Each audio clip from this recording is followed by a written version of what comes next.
Halo, ketemu lagi sama gua Ari. Ada pertanyaan seperti ini. Kalau kita duplikat konten dan posting di platform yang berbeda, itu gimana ya?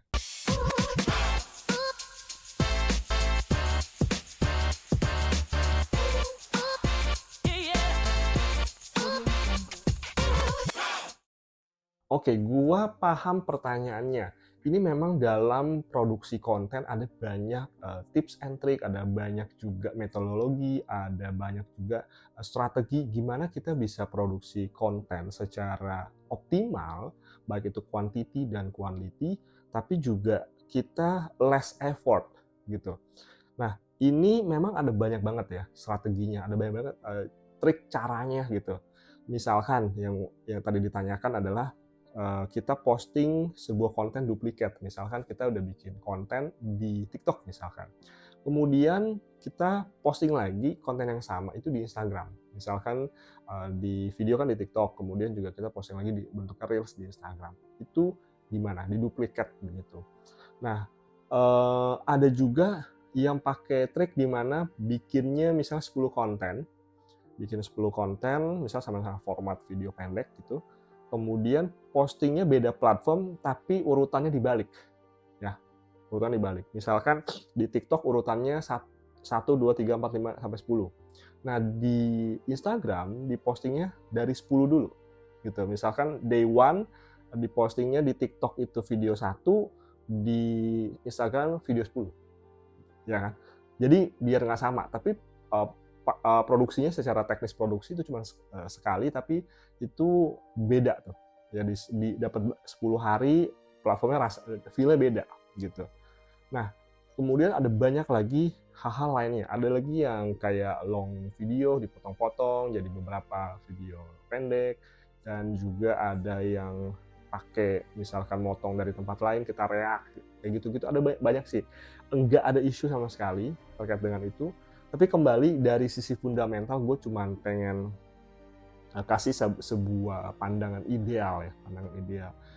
Memang tidak ada bakunya, is okay, karena produksi konten itu kan kembali kepada nanti kemampuan, juga effort, juga limitasi waktu, skill set, dan banyak variabel lainnya yang tergantung daripada lu yang buat konten, content creator, tim produksi dan sebagainya. Itu yang menjadi pertimbangan ya. Tapi dari gua ini berikut adalah kurang lebih gambaran ideal. Secara fundamental dalam produksi konten tentu kita mengacu again kepada audience analysis.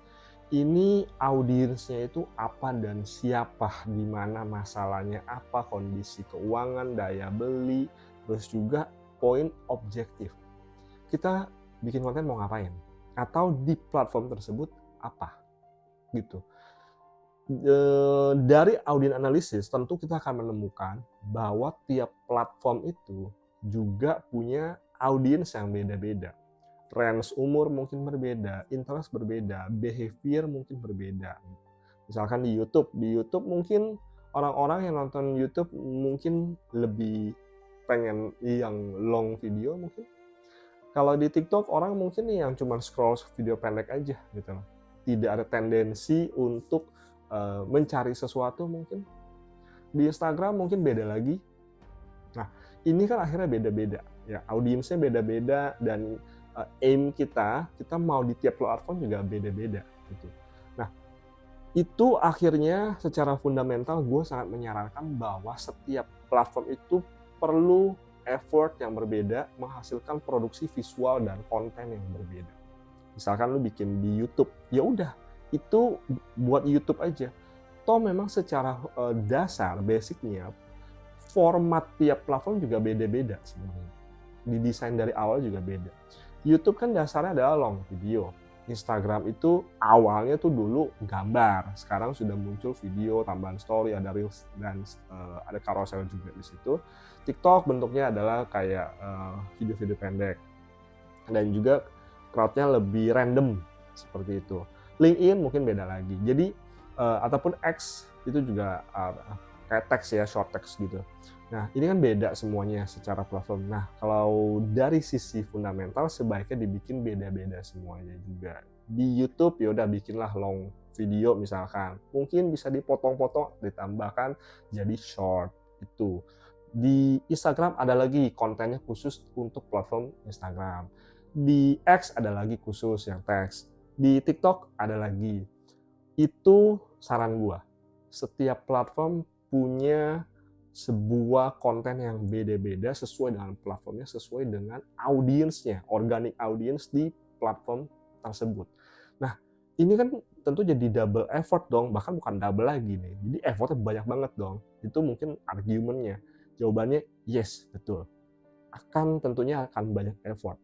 Tapi disitulah keunggulannya teman-teman. Kalau brand, perusahaan, dan sebagainya akhirnya jadi duplikasi potong sana sini untuk mengurangi effort, teman-teman justru all out di situ.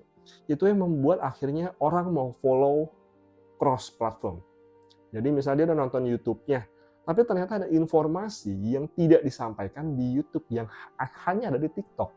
Dia jadi mau follow TikTok-nya untuk bisa juga tahu informasi yang mungkin dia bolong, dia nggak dapatkan itu di platform sebelumnya. Ataupun dia mau stay aja, dia nggak mau cross platform, is okay juga. Kan kita memang ada di situ juga. Dan ini bikin kontennya jadi tajam banget sesuai dengan audiensnya, sesuai dengan culture, dan juga benar-benar organik audiens di platform tersebut. Itu menurut gua akan lebih baik. Terus gimana nih? Jadi cost double, dan bahkan triple untuk bikin semuanya ini. Nah, dipilihlah dengan bijak, mungkin top 2 atau top 3 platform yang mau difokuskan. Mungkin misalkan YouTube, TikTok, Instagram aja. Ya udah, itu aja. Yang lainnya mungkin bisa di duplicate, atau mungkin bisa di-cut, dimasukkan. Atau hanya mau pilih satu aja yang jadi primary. Lainnya mungkin jadi penyerta. Ya nggak apa-apa juga, itu keputusan teman-teman semua sih. Tapi dari saran gua akan lebih baik dari sisi fundamental bahwa semuanya dibikinkan konten untuk masing-masing platform. Jadi berasa feel spesial.